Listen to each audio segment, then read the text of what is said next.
Hey everyone, welcome back for another deep dive. And today we're shifting gears a little bit. Usually we're digging into some pretty heavy research, but this time we're taking a deep dive into a psychological thriller novel called The Housemaid by Freida McFADDEN. Ooh, I love a good thriller, especially when it's set in like an everyday setting, you know? It just makes it that much creepier. Right. Like you think you're safe in your own home, and then bam, the author throws in a twist that totally flips the script. Yeah. And that's exactly what we're going to be talking about today. Like, what makes The Housemaid so gripping? We've got some excerpts here that really highlight the suspense without giving away too much. We don't want to spoil the fun. Exactly. We'll just give you a little taste so you can decide if it's something you want to add to your reading list. Okay, so the story starts with our main character, Millie. She's living out of her car, Yeah. desperate for work, and she comes across this job as a live-in housemaid for this crazy wealthy family, the Winchesters. Yeah. Talk about a contrast in lifestyles, right? I mean, on one hand, you have Millie struggling to make ends meet, and on the other, you have the Winchesters living in this massive mansion with a home theater and photos everywhere of them with like jet setting around the world. Yeah. The book really paints a vivid picture of that opulence. I mean, you can practically feel the difference between Millie's world and the world she's stepping into. And to make things even more complicated, Millie has this secret.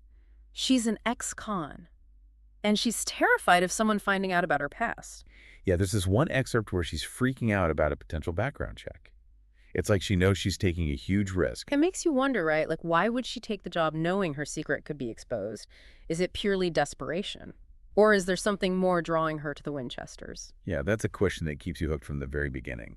Like, is she running from something? Or Mhm. maybe she sees this job as a chance to, like, reinvent herself, start fresh. It definitely adds a layer of mystery to her character. Okay, so we've got Millie the housemaid with a secret. But then there's the woman of the house, Nina Winchester. She's described as this impeccably dressed woman, always concerned with appearances. But there are these subtle hints that something darker is going on beneath the surface. Oh, yeah.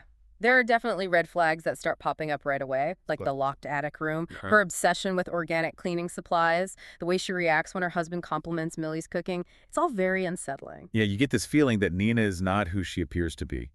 And then there are these rumors from her friends suggesting that she might be mentally unstable, that she even spent time in a mental institution. It makes you question whether we can trust her perceptions of Millie, or if there's another side to the story we haven't seen yet. That's what I love about psychological thrillers. They play with your perceptions. You never know who to believe. The author's so good at creating these unreliable narrators that keep you guessing.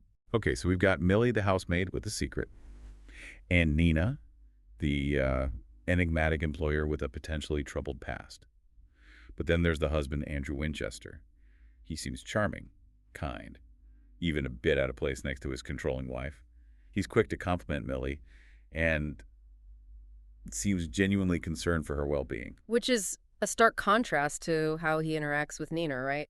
It makes you wonder about the dynamics of their marriage and whether Andrew's kindness towards Millie is genuine or if it's stemming from something he's lacking in his relationship with his wife. And this is where it gets really interesting. The excerpts reveal that their daughter, Cecilia, isn't actually Andrew's biological child. And we even learn that he and Nina are struggling to conceive. Wow. So there's definitely some tension there. Right. It makes you think about how much this is impacting their marriage and how it might be influencing Andrew's actions. Yeah. Is he looking for a connection he's missing with Nina? Or is there something more, like a dangerous love triangle forming? Oh, man, I didn't even think about that. The author cleverly plants these seeds of doubt, making you question the motivations of every character. And then we have Enzo the landscaper, who seems to be the only one truly aware of the danger swirling around Millie. He keeps warning her to get out while she can, but he's shrouded in secrecy, almost as if he's afraid to speak openly about what he knows. It's like he's seen something truly disturbing, something that makes him fear for Millie's safety, but something is holding him back. Maybe loyalty to the family, or maybe fear for his own safety. Right, it leaves you wondering, what has Enzo witnessed? And what's preventing him from telling Millie the whole truth? All these unanswered questions and simmering tensions really ramp up the suspense. You can feel something bad is about to happen. You just don't know what or who will be involved. The author is a master at dropping these little hints and unsettling moments that make you feel like you're holding your breath, waiting for the other shoe to drop. It's like the calm before the storm. Exactly. And as the story progresses, you start to see how Nina's behavior goes beyond just being eccentric. Yeah. The excerpts show her becoming increasingly suspicious and hostile towards Millie. She scrutinizes her every move, criticizes her appearance, and even accuses her of stealing things. It's like she's intentionally trying to make Millie feel unstable and question her own sanity. You know, it's interesting you bring that up. The excerpts mention a scene where Nina loses some important papers and immediately blames Millie, even though Millie knows she had nothing to do with it. Exactly. And that locked attic room becomes a symbol of this power imbalance. It's described as this unsettling, almost claustrophobic space with scratch marks on the door, hinting at something sinister. It makes you wonder who else Nina might have trapped there and what secrets that room holds. Okay, so we've got Millie trapped in this increasingly unsettling situation with Nina. But let's circle back to Andrew for a moment. We talk about his kindness towards Millie, but as the story unfolds, you start to see a different side of him emerge. Right. His character is full of contradictions. One moment he's charming and attentive, the next he's distant and troubled. It makes you question whether his compliments to Millie are genuine or if they're a way of subtly undermining Nina and exerting his own form of control. And when you consider the revelations about Cecilia not being his biological daughter and their struggles to conceive, it adds another layer of complexity to his actions. It's like he's caught between his attraction to Millie and his complicated relationship with Nina. Absolutely. And remember, we're only seeing things from Millie's perspective at this point. What if Andrew is playing a much deeper game than we initially realize? What if his charm is just a facade? These are the kinds of questions that keep you glued to the pages. And then there's Enzo, the landscaper, who keeps popping up with these cryptic warnings. He clearly knows something is wrong, but he seems reluctant or afraid to reveal the full truth. His presence adds this constant undercurrent of unease. Is he protecting Millie? Or is he bound by some loyalty to the Winchesters?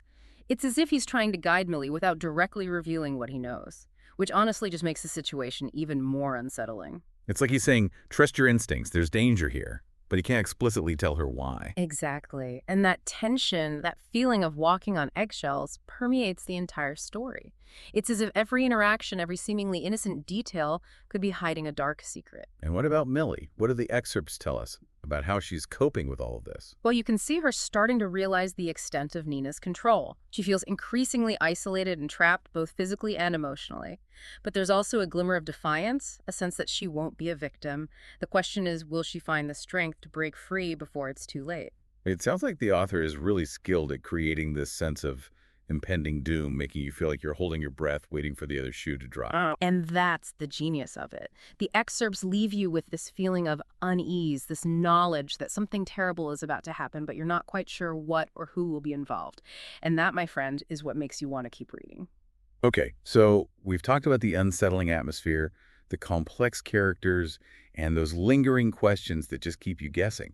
But there's one more element in The Housemaid that we haven't even touched on yet. Yeah, and that's where things get really interesting. Like, the excerpts reveal that the story isn't just told from Millie's perspective. Really? So we get to hear from someone else's point of view. Exactly. We also get glimpses into Nina's mind, you know? Yeah. Her thoughts, her motivations, and let me tell you, it changes everything. Whoa, okay. I did not see that coming. Yeah. So we're not just dealing with like an unreliable narrator. We're getting multiple perspectives. Exactly. And what's so fascinating is that Nina's narrative reveals that she's not just this eccentric, controlling woman.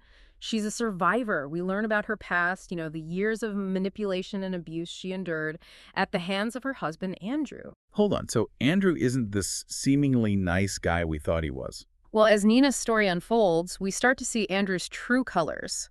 He's not just controlling. He's straight up manipulative and abusive, using gaslighting and isolation to maintain power over Nina. Wow. It's like we're peeling back the layers of an onion and finding something really dark at the core. Right, and it makes you question everything you thought you knew about their marriage, and even about Millie's perception of Andrew. So how does it all play out? I mean, without giving away any spoilers, of course. Let's just say the story takes some crazy twists and turns. Loyalties are tested, secrets are exposed, and the lines between victim and perpetrator become super blurred. The tension just keeps building and building until it reaches this explosive climax. Okay, you've definitely piqued my interest. The Housemaid is officially at the top of my reading list. It sounds like the kind of book that will keep you up all night. Absolutely. And even after you finish it, you'll be thinking about the characters and the moral dilemmas they present. It's a story that really sticks with you. So for all you thriller fans out there, if you're looking for a book that will mess with your mind, keep you guessing till the very end, and leave you with a whole lot to think about, then The Housemaid is a must-read. It's a chilling exploration of the dark side of human nature and the things people are capable of when pushed to their limits. And it's a reminder that sometimes the most unsettling stories are the ones that take place in the most ordinary settings, behind closed doors, where secrets can fester and darkness can thrive. It really makes you think, doesn't it? Like about the facades people put up Yeah. and the secrets they hide behind closed doors. Oh, absolutely. Yeah. And it makes you wonder how well you really know the people in your own life. Yeah. Like, what are they hiding? Right. It's like that saying, everyone has a skeleton in their closet. Okay, so we've talked about the unsettling atmosphere, the complex characters, and those lingering questions that keep you guessing. But there's one thing we haven't touched on yet, and that's Millie's backstory. What can you tell us about her past? Well, the excerpts don't delve too deeply into her past, but we do get hints that she's been through a lot, you know? There's a sense of vulnerability about her, like she's carrying a lot of pain. Yeah, I got that sense too. It's like she's trying to escape something, or maybe even atone for something she did in the past. Exactly, and that adds another layer of complexity to her character. Like, is she seeking redemption, or is she just trying to survive? It's like her past is this shadow looming over her, threatening to drag her back into the darkness. And that darkness becomes even more palpable when you consider the setting, the Winchester mansion. It's described as this grand, imposing structure, almost like a character itself. Yeah, it's definitely more than just a backdrop. It's like this oppressive presence that reflects the secrets and the tension brewing within its walls. It's almost gothic, you Yeah. know? Like a haunted house, full of hidden passages and whispered rumors. And that's what makes The Housemaid so compelling. It blends these elements of psychological suspense with classic Gothic tropes, creating this chilling and unforgettable reading experience. Exactly. It's a story that will stay with you long after you turn the final page, making you question everything you thought you knew about the people around you and the secrets they might be hiding. So if you're looking for a book that will keep you up all night, a story that will delve into the darkest corners of the human psyche, then The Housemaid is definitely worth checking out. It's a reminder that appearances can be deceiving, and that sometimes the most dangerous threats lurk in the most unexpected places. Well said. And on that note, we'll leave you with this question to ponder. What would you do if you found yourself trapped in a situation like Millie's? Would you fight back? Or would you succumb to the darkness? Ooh, that's a good one. Definitely something to think about. Until next time, Cool. happy reading.